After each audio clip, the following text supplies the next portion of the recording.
പുതിയൊരു വീഡിയോയിലേക്ക് എല്ലാവർക്കും സ്വാഗതം. അങ്ങനെ അനി നന്ദുവിനോട് പറയുന്നുണ്ടായിരുന്നല്ലോ, അനാമിക ഇങ്ങനെ അവന്റെ സ്വത്താണോ എണ്ണ വെക്കുന്നതെന്നുള്ള സംശയം ഉണ്ടെന്ന്. അപ്പൊ നന്ദു ചോദിക്കുകയാണ് അനിയനോട്, അനാമിക സ്വത്തൊക്കെ ഉള്ള കൂട്ടത്തിലല്ലേ എന്ന് ചോദിക്കട്ടോ. അപ്പൊ അതിലൊക്കെ എന്തൊക്കെയോ കള്ളത്തരങ്ങളുണ്ട്, അവളുടെ അച്ഛനും അമ്മയൊക്കെ ഇങ്ങനെ ഒന്നാന്തരം നല്ല ഫ്രോഡുകളാണ് എന്ന് പറയാനായിട്ട്. അപ്പൊ നന്ദു ആണെങ്കിലും ഫ്രണ്ട്സ് ആണെങ്കിലും ഒക്കെ അങ്ങനെ അവളുടെ വീട്ടിൽ കയറി അച്ഛനെയും അമ്മേനെയൊക്കെ തല്ലിയതാണല്ലോ. അപ്പൊ നന്ദുവിന് അന്ന് ആ കാര്യങ്ങളൊക്കെ മനസ്സിലായിട്ടുണ്ടാവുമല്ലോ എന്ന് പറയാണ്. ഞാൻ ചെയ്യേണ്ടതാണ് അന്ന് നന്ദു ചെയ്തത് എന്ന് പറയുന്നുണ്ടായിരുന്നു കേട്ടോ. പിന്നെ നന്ദു പറയുന്നുണ്ടായിരുന്നു, അതൊക്കെ അവിടെ നിൽക്കട്ടെ, ഇതിപ്പോ അനിയാണെങ്കിലും നന്ദുവിന് ഡ്രസ്സൊക്കെ വാങ്ങിച്ചു കൊടുത്തിട്ടുണ്ടല്ലോ, അപ്പൊ അതൊക്കെ വീട്ടിൽ കൊണ്ടുപോകുന്ന സമയത്ത് കനയ്ക്കൊക്കെ സംശയമാവും എന്ന് പറയുന്നുണ്ടായിരുന്നു കേട്ടോ. അന്ന് മോതിരം വാങ്ങിച്ചു തന്നപ്പോഴും ഇങ്ങനെ അച്ഛനും അമ്മയ്ക്ക് നല്ല സംശയമായിട്ടുണ്ടായിരുന്നു, അത് അനിയാണോ വാങ്ങിച്ചതെന്നുള്ളത്. പിന്നെ ഫ്രണ്ട്സ് ആണ് വാങ്ങിച്ചു തന്നതെന്ന് പറഞ്ഞപ്പോ അവർക്ക് അത് അത്രയ്ക്ക് അങ്ങ് വിശ്വാസമൊന്നും ആയിട്ടില്ല. ഇനിയിപ്പോ ഞാൻ ഡ്രസ്സ് കൊണ്ടുപോയാലും അവർ വീണ്ടും സംശയിക്കും എന്ന് പറയാണ്.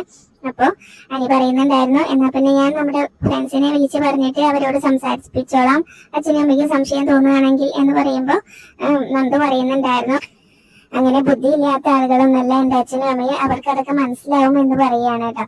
പിന്നീട് അനിയാണെങ്കിലും നന്ദുവിനോട് പറയുന്നുണ്ടായിരുന്നു, ഇനിയിപ്പോ ക്യാമ്പിലേക്ക് പോയിട്ടുണ്ടെങ്കിൽ നീ ഈ ഡ്രസ്സ് വേണം ഇടാനെന്നൊക്കെ പറയൂട്ടോ. അപ്പൊ അതെന്തിനാ എന്നൊക്കെ ചോദിക്കുന്നുണ്ടായിരുന്നു. നീ എന്നെ മറക്കാതിരിക്കാൻ വേണ്ടിയിട്ടാണെന്ന് പറയുമ്പോ, അങ്ങനെ മറന്നു പോകുമെന്നുള്ളൊരു പേടി എനിക്കുണ്ട്, നൈനേട്ടത്തി പറഞ്ഞതൊക്കെ മനസ്സിൽ കിടക്കുന്നതുകൊണ്ട് എന്ന് പറയൂട്ടോ. അപ്പൊ അതുകൊണ്ടാണ് എന്നെ മറന്നു പോവാതിരിക്കാൻ വേണ്ടിയിട്ടാണ് എന്ന് പറയാണ്. അനാമിക എന്തെങ്കിലും എന്റെ ജീവിതത്തിൽ നിന്ന് ഒഴിഞ്ഞു പോകുന്ന എനിക്ക് നന്നായിട്ട് അറിയാം, അന്ന് ഒരിക്കലും നഷ്ടപ്പെട്ടു പോയ നിന്നെ എനിക്ക് വേണം, ഇനി ഞാൻ ബുദ്ധിമോശം കാണിക്കില്ല എന്നൊക്കെ പറയുന്നുണ്ടായിരുന്നു കേട്ടോ. പിന്നീട് എന്തായാലും നന്ദു പറയുന്നുണ്ടായിരുന്നു, എനിക്കൊന്നും പറയാനില്ല, എന്തായാലും നമ്മൾ നാളെ കാണുമല്ലോ, പോവാണെന്ന് പറഞ്ഞിട്ട് പോവാനായിട്ട് തുടങ്ങാണ്.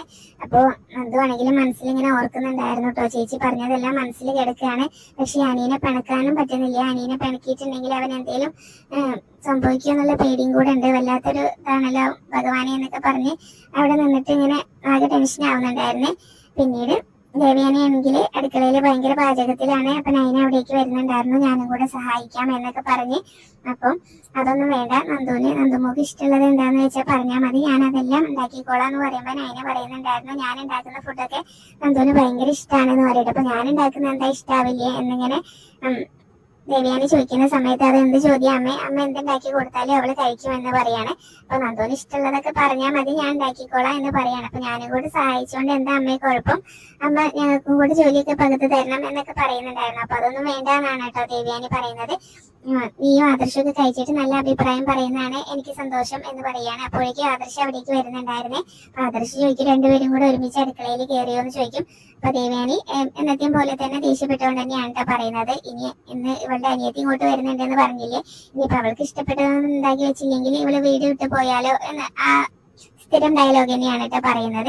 അപ്പൊ നന്ദുവിനെ വിളിച്ച കാര്യങ്ങളെല്ലാം അങ്ങനെ നൈനയാണെങ്കിലും പറയുന്നുണ്ടായിരുന്നു, അവള് ക്യാമ്പിലേക്ക് പോകുന്നതിന് മുന്നേ ഒരു ദിവസത്തെ ഭക്ഷണം അങ്ങനെ വിളിച്ചു കൊടുക്കണം എന്ന് എനിക്കുണ്ടായിരുന്നു എന്നൊക്കെ ഇങ്ങനെ പറയുമ്പോൾ ആദർശ ആ സമയത്ത് ഇങ്ങനെ നൈനയോട് പറയുന്നുണ്ടായിരുന്നു, അതിനെന്താ നന്ദുവിന് എന്ത് വേണമെങ്കിൽ ഇവിടെ വിളിച്ച് ഭക്ഷണം കൊടുത്തു, അതിനൊന്നും ഒരു കുഴപ്പമില്ല, പിന്നെ ഞാൻ അനാമികയുടെ കാര്യം ഇങ്ങനെ ഓർത്തുകൊണ്ട് മാത്രമാണ് അത് പറയാത്തതെന്ന് പറയുമ്പോൾ ദേവയാനിയാണെങ്കിലും പറയുന്നുണ്ടായിരുന്നു, അനീനെ നന്നായിട്ടൊന്ന് ഉപദേശിക്കണം, നീ ഇങ്ങനെ പറയുന്നതാണല്ലോ അവൻ കുട്ടിക്കാലം മുതൽ ഇങ്ങനെ അനുസരിക്കുന്നതെന്നൊക്കെ പറയുമ്പോൾ ആദർശം പറയുന്നുണ്ടായിരുന്നു, അനിയും നന്ദു ഇഷ്ടത്തിലാണെന്ന് അറിഞ്ഞിട്ട് അനാമികയുടെ കല്യാണ ദിവസമാണ് തലേ ദിവസമാണ് ഞാനിത് അറിഞ്ഞത്, അന്ന് ഞാനത് മറക്കാൻ നോക്കിയതാണ്, പക്ഷെ ഇവളുടെ അച്ഛനും അമ്മയ്ക്ക് അങ്ങനെ വാശി പിടിച്ചു, അതുകൊണ്ടാണ് അത് നടക്കാതെ പോയത് എന്നൊക്കെ പറയട്ടെ. അപ്പൊ ഈ ഒരു കാര്യത്തിൽ മാത്രം ഞാൻ അവനെ ഉപദേശിച്ചിട്ട് അവൻ കേൾക്കുന്നില്ല എന്ന് പറഞ്ഞിട്ടാണ് അവിടുന്ന് പോകുന്നത്.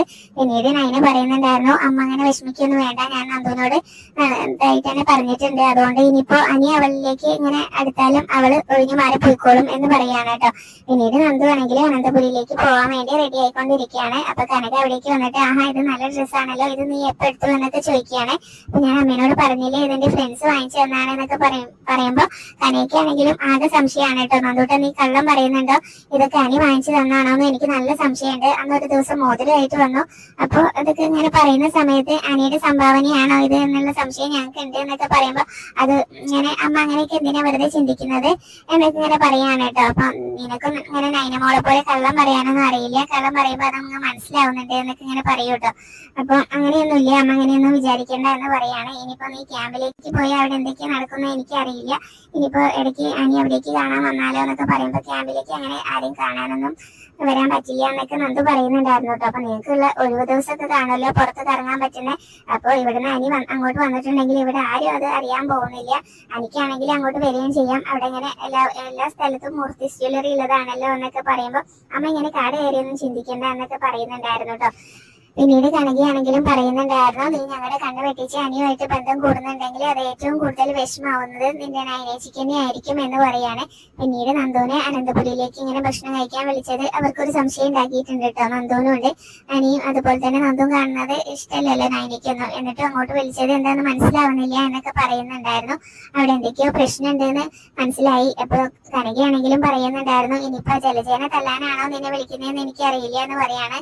അതുപോലെ തന്നെ ഇനിയിപ്പോ അനാമിക എന്തെങ്കിലും പ്രശ്നം ഉണ്ടാക്കിയിട്ട് അവളെ അടിക്കാനാണോന്നും അറിയില്ല എന്നൊക്കെ ഇങ്ങനെ പറയുമ്പോൾ എന്തെങ്കിലും കാര്യം കാണും, അല്ലെങ്കിൽ ഇങ്ങനെ അമ്മയെക്കാളും ഇങ്ങനെ ഇഷ്ടമല്ല ഞാൻ അനിയുമായിട്ട് ഇങ്ങനെ സംസാരിക്കുന്നതും ഒന്നും നയനേച്ചിക്ക് അല്ലെ എന്തോ ഇതുണ്ട്, അതുകൊണ്ടാണ് ചേച്ചി അങ്ങോട്ട് നിർബന്ധമായിട്ടും ചെല്ലണം എന്ന് പറഞ്ഞത്.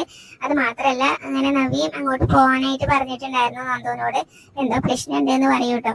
പിന്നെ അത് മാത്രല്ല അങ്ങനെ ഇനിയിപ്പോ അനാമികയുടെ അച്ഛനും അമ്മയും വന്നിട്ട് അവിടെ എന്നോട് എന്തെങ്കിലും മോശമായിട്ട് പറഞ്ഞിട്ടുണ്ടെങ്കിൽ ഞാൻ എന്തായാലും പോലീസ് മുറ അങ്ങ് എടുക്കും എന്ന് പറയുമ്പോ നന്ദോട്ട് അതൊന്നും വേണ്ട കേട്ടോ എന്നൊക്കെ ഇങ്ങനെ കനക പറയുന്നുണ്ടായിരുന്നേ. പിന്നീട് നന്ദു ആണെങ്കിൽ അവിടെ നിന്ന് അങ്ങ് പോവാണ്. നന്ദു അനന്തപുരിയിൽ എത്തുന്ന സമയത്ത് അനിയാണെങ്കിലും മുകളിലെ ബാൽക്കണിയിൽ നിൽക്കുന്നുണ്ടായിരുന്നു കേട്ടോ. അപ്പൊ നന്ദു ഇങ്ങനെ സ്കൂട്ടിയൊക്കെ നിർത്തിയിട്ട് അവിടെ ഇങ്ങനെ ഇറങ്ങുന്ന സമയത്ത് നന്ദു എന്ന് പറഞ്ഞിട്ട് വിളിച്ചിട്ട് കൈ കൊണ്ടൊക്കെ കാണിക്കുന്നുണ്ടായിരുന്നു. അപ്പൊ നന്ദു തിരിച്ചും നോക്കിയിട്ട് കൈ കാണിക്കുന്നുണ്ടായിരുന്നു കേട്ടോ. പിന്നീട് അങ്ങ് അകത്തേക്ക് പോവാണ്. അപ്പൊ അനിയാണെങ്കിലും ഭയങ്കര സന്തോഷത്തിൽ ഇങ്ങനെ ചിരിച്ചുകൊണ്ട് നിൽക്കുമ്പോൾ അനാമിക അത് കാണുന്നുണ്ടായിരുന്നേ. അനാമിക അങ്ങനെ അനി അങ്ങ് തിരിയുന്ന സമയത്ത് നിനക്കിപ്പോ സന്തോഷമായോ എന്ന് ചോദിക്കും. അതിനിപ്പോ ഇവിടെ ദുഃഖിക്കാൻ മാത്രം ഒന്നും ഉണ്ടായിട്ടില്ലല്ലോ എന്നിങ്ങനെ പറയുമ്പോൾ അനാമികയാണെങ്കിലും അനിയനോട് പറയാണ്, എന്തായാലും ഇങ്ങനെ ദുഃഖിക്കാൻ വക ഉണ്ടായിട്ടില്ലെങ്കിലും സന്തോഷിക്കാനുള്ള വക ഉണ്ടായല്ലോ എന്ന് പറയട്ടെ. അപ്പൊ അനി നീ നിന്റെ പാട് നോക്കി പോറിഞ്ഞിട്ട് അവിടെ നിന്ന് പോകുമ്പോൾ അനാമികയാണെങ്കിലും ആകെ സങ്കടത്തിലും ദേഷ്യത്തിലൊക്കെ നിൽക്കുകയാണ് കേട്ടോ. പിന്നീട് നയനിയാണെങ്കിലും നന്ദുവിനെ അങ്ങ് സ്വീകരിക്കുന്നുണ്ടായിരുന്നു. നീ വന്നോ എന്ന് പറഞ്ഞിട്ട് രണ്ടുപേരും കൂടെ ഉള്ള സ്നേഹപ്രകടനമൊക്കെ ഉണ്ടായിരുന്നു. അപ്പോഴേക്കും ദേവയാനി ചിരിച്ചുകൊണ്ട് അവിടേക്ക് വരുന്നുണ്ടായിരുന്നു കേട്ടോ. അപ്പൊ നന്ദുവിനോട് സംസാരിക്കുകയൊക്കെ ചെയ്യുന്നുണ്ട്. അപ്പൊ അവരിങ്ങനെ സംസാരിച്ച് നിൽക്കുന്ന സമയത്താണ് ആദർശ് അവിടേക്ക് വരുന്നത്. പെട്ടെന്ന് ദേവയാനിയുടെ ചിരിയൊക്കെ ആയിരുന്നു, നല്ല ഗൗരവത്തിൽ നിൽക്കുന്നു. അപ്പൊ ആദർശാണെങ്കിലും വന്ന് നന്ദുവിനോട് സംസാരിക്കുകയാണ്. അപ്പൊ വന്നോന്നൊക്കെ ചോദിക്കുന്നുണ്ടായിരുന്നു. എന്നിട്ട് ചോദിക്കുന്നുണ്ടായിരുന്നു, നന്ദു ഇങ്ങനെ വീട് വിട്ട് നിന്നിട്ടുണ്ടോ എന്ന് ചോദിക്കും കേട്ടോ.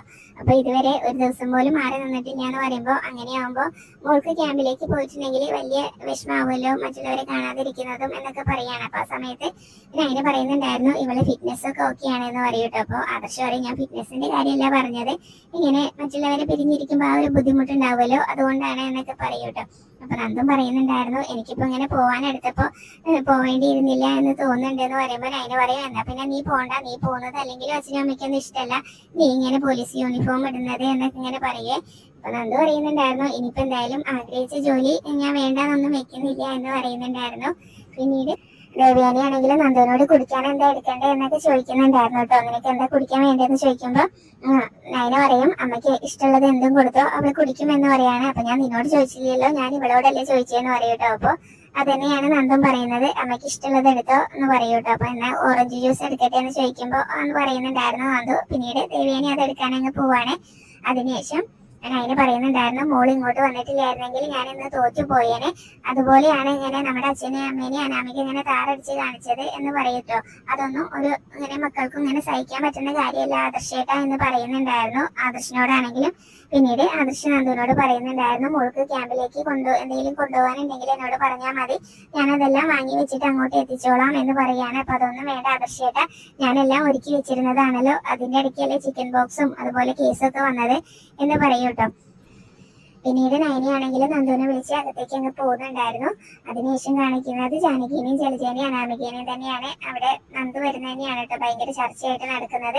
ഏട്ടത്തിക്ക് എന്താ പറഞ്ഞൂടെ, ഇങ്ങനെ അവളുടെ അനിയത്തിനെ ഇങ്ങോട്ട് വിളിക്കേണ്ട എന്നുള്ളതൊക്കെ തറപ്പിച്ച് അങ്ങ് പറഞ്ഞൂടെ എന്നൊക്കെ ചോദിക്കുന്നുണ്ടായിരുന്നു. അതെങ്ങനെ പറയും, ഇനിയിപ്പോ അവളുടെ അനിയത്തിനെ ഇങ്ങോട്ട് വിളിച്ച് ഇങ്ങനെ ഒരു നേരത്തെ ഭക്ഷണം കൊടുത്തില്ലെങ്കിൽ ഇനിയിപ്പോ അവളെ പിണങ്ങി പോയാലോ എന്നുള്ള പേടിയായിരിക്കും ഏട്ടത്തി. ഇനിയിപ്പോ ഏട്ടത്തിനോടൊന്നും പറഞ്ഞിട്ട് കാര്യമില്ല എന്നൊക്കെ അനാമികേനോടും പറയുന്നുണ്ടായിരുന്നു കേട്ടോ. അതുകൊണ്ട് മോൾ ഇങ്ങനെ മുത്തശ്ശീനോടൊക്കെ തറപ്പിച്ച് കാര്യം പറയണം, അനാമികയും തമ്മിൽ കാണരുത് എന്നുള്ള, ഇങ്ങോട്ട് അവരെ വിളിക്കരുത് എന്നുള്ള കാര്യങ്ങളൊക്കെ തറപ്പിച്ച് അങ്ങ് പറയണം, മോൾക്ക് അതിനുള്ള അവകാശം ഉണ്ട് എന്നൊക്കെ ഇങ്ങനെ അനാമികയ്ക്ക് പറഞ്ഞു കൊടുക്കുകയാണ് കേട്ടോ. പിന്നീട് എന്തായാലും അവള് വന്നിട്ടുണ്ടല്ലോ, അവളവിടെ വന്നിട്ടുണ്ട്, നമുക്ക് താഴേക്ക് പോവാന്ന് അനാമിക പറയുന്ന സമയത്ത് നമ്മൾ എന്തിനാ അങ്ങോട്ട് പോകുന്നത്, അവൾ വേണമെങ്കിൽ എന്താന്ന് വെച്ചാൽ വിട്ട് കഴിഞ്ഞിട്ട് പോട്ടെ, നമ്മൾ അങ്ങോട്ട് പോവേണ്ട കാര്യമൊന്നുമില്ല എന്ന് പറയുമ്പോ വല്യമ്മയ്ക്ക് എന്തെങ്കിലും തോന്നിയാലോ എന്നൊക്കെ അനാമിക ചോദിക്കുന്നുണ്ടായിരുന്നു കേട്ടോ. അപ്പൊ ജാനകി ആണെങ്കിലും പറയുന്നുണ്ടായിരുന്നു, ഇതിൽ പാർക്ക് എന്ത് തോന്നിയാലും കുഴപ്പമൊന്നുമില്ല, നമ്മൾ അങ്ങോട്ട് പോവേണ്ട കാര്യമില്ല എന്ന് തന്നെയാണ് പറയുന്നത്. പിന്നെ അത് മാത്രമല്ല അനാമികയ്ക്ക് താഴെ പോണല്ലോ, അപ്പൊ അതുകൊണ്ട് അനാമിക പറയുന്നുണ്ടായിരുന്നു നമ്മളിങ്ങനെ അവള് വരുന്ന സമയത്ത് ഇങ്ങനെ പേടിച്ചിരിക്കുകയാണെന്ന് അവള് വിചാരിക്കും, അങ്ങനെ മാറി നിൽക്കേണ്ട കാര്യമൊന്നും ഇല്ലല്ലോ എന്ന് പറയുമ്പോൾ ജലജ പറയുന്നുണ്ടായിരുന്നു മോളല്ലേ പറഞ്ഞത് മോളുടെ അച്ഛനെയും അമ്മേനെയൊക്കെ വീട്ടിൽ കയറി തല്ലിയത് അവളാണെന്നുള്ളത്, പിന്നെ അവളുടെ മുന്നിലേക്ക് പോകേണ്ട കാര്യമുണ്ടോ എന്നൊക്കെ പറയുമ്പോൾ അനാമിക പറയുന്നുണ്ടായിരുന്നു അതാ ഞാൻ പറഞ്ഞത്, ഇനിയിപ്പോ അവളിങ്ങനെ പോലീസ് യൂണിഫോം ഒക്കെ ഇടാൻ പോവല്ലേ, അതുകൊണ്ട് നമ്മൾ പേടിച്ച് ഭയന്നിരിക്കുകയാണെന്നൊക്കെ അവള് വിചാരിക്കും, അതുകൊണ്ട് ഞാൻ എന്തായാലും അവളുടെ മുന്നിൽ പോയി തന്നെ നിൽക്കുമെന്ന് പറഞ്ഞിട്ട് അനാമിക അവിടെ നിന്ന് പോകുന്നുണ്ടായിരുന്നേ. അപ്പൊ അനാമിക കുറച്ചങ്ങ് നടന്നിട്ട് ഇങ്ങനെ മനസ്സിലോർക്കുന്നുണ്ടായിരുന്നു ഇനിയിപ്പോ സത്യം എല്ലാരും അറിയുന്നവരെ ഇങ്ങനെ അഭിനയിച്ചല്ലേ പറ്റുള്ളൂ പറഞ്ഞ് ഭയങ്കര ദേഷ്യത്തിലാണ് കേട്ടോ അവിടുന്ന് പോകുന്നത്. പിന്നീട് അവര് അനാമിക അങ്ങ് പോയി കഴിയുമ്പോൾ ജലജ പറയുന്നുണ്ടായിരുന്നു ജാനകിനോട് നിന്റെ മരുമകൾ ആകെ വശം കെട്ടു പോയല്ലോ എന്നൊക്കെ പറയും.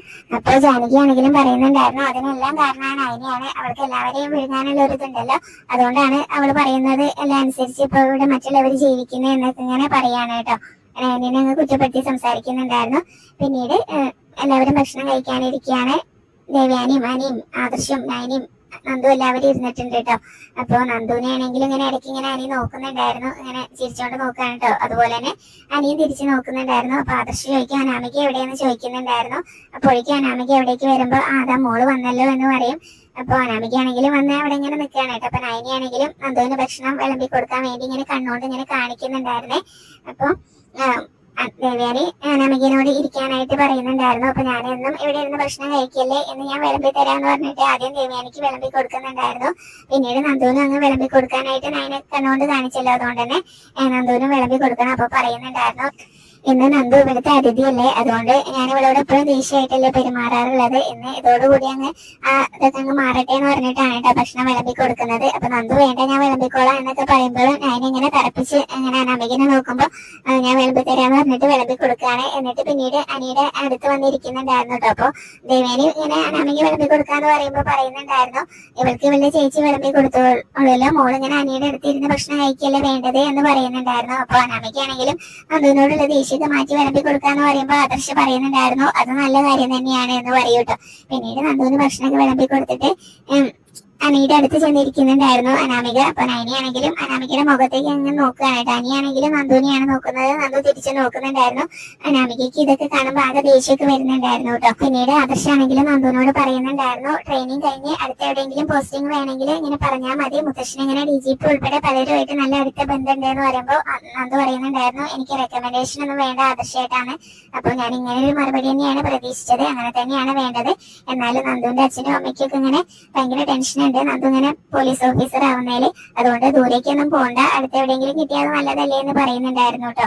പിന്നീട് ദേവയാനി ആണെങ്കിലും പറയുന്നുണ്ടായിരുന്നു ഇവളുടെ സ്വഭാവം വെച്ച് ഡിപ്പാർട്ട്മെന്റ് ഇവളെ ഇടയ്ക്ക് ഇങ്ങനെ ട്രാൻസ്ഫർ ചെയ്യാനുള്ള സാധ്യതയൊക്കെ ഉണ്ട് എന്ന് പറയുമ്പോൾ ഇങ്ങനെ പ്രശ്നം ഒന്നും ഉണ്ടാക്കല് മോളെ എന്ന് ഇങ്ങനെ നന്ദുവിനോട് നയനെ പറയുന്നുണ്ടായിരുന്നു കേട്ടോ. അങ്ങനെയാണെങ്കിൽ എനിക്ക് പോലീസ് യൂണിഫോം ഉടനെ അയച്ചു വെക്കേണ്ടി വരും എന്ന് പറയാണ്. പിന്നീട് അനി പറയുന്നുണ്ടായിരുന്നു ഇപ്പൊ കഞ്ചാവും മയക്കുമരുന്നൊക്കെ കടത്തുന്ന സമയമാണ്, അതൊക്കെ പിടിച്ചെടുത്താൽ വലിയ വലിയ തമ്പുരാക്കന്മാരായിരിക്കും ഇങ്ങനെ യുദ്ധം ചെയ്യേണ്ടി വരുന്നത് എന്ന് പറയുമ്പോൾ അനാമികയാണെങ്കിലും ഇങ്ങനെ പറയുന്നുണ്ടായിരുന്നു ഇവിടെ എവിടെയെങ്കിലും വലിയ പ്രശ്നമുള്ള സ്ഥലത്ത് പോയിട്ട് ഇങ്ങനെ ഇവിടെ ആരെങ്കിലും ഒക്കെ തല്ലി കൊന്നാൽ മതിയായിരുന്നു എന്ന് പറയാണ്. അപ്പൊ അനിയാണെങ്കിലും അങ്ങനെ പറയുന്ന സമയത്ത് നന്ദു പറയുന്നുണ്ടായിരുന്നു, ആ സമയത്ത് നന്ദു അനിയനോട് പറയുന്നുണ്ടായിരുന്നു നമുക്കൊരു ജീവിതമല്ലേ ഉള്ളൂ അനി, അതുകൊണ്ട് അവിടെ തമ്പുരാക്കന്മാരെ ഒന്നും നോക്കേണ്ട കാര്യമില്ലാന്ന്. അപ്പൊ അനാമിക മനസ്സിലാക്കുന്നത് ഇങ്ങനെ എന്നാ പിന്നെ നിനക്ക് ഉടനെ ആവിയായി പോവേണ്ടി വരും എന്നാണ് കേട്ടോ. പിന്നീട് അനി നന്ദും പരസ്പരം നോക്കുന്നതെല്ലാം ദേവയാനി ശ്രദ്ധിക്കുന്നുണ്ടായിരുന്നു, അതുപോലെ തന്നെ അനാമികയും നോക്കുന്നുണ്ട് കേട്ടോ. അനാമികയ്ക്ക് ആണെങ്കിലും അത് കാണുമ്പോൾ ഭയങ്കര ദേഷ്യം വരുന്നുണ്ടായിരുന്നു. അപ്പൊ ദേഷ്യത്തോടെ ഇങ്ങനെ നോക്കുന്ന ഇഷ്ടമില്ലാതെ ഇങ്ങനെ നോക്കി നിൽക്കുന്ന അനാമികേനെയും കാണിച്ചുകൊണ്ടാണ് കേട്ടോ ഇന്നത്തെ എപ്പിസോഡ് അവസാനിച്ചത്.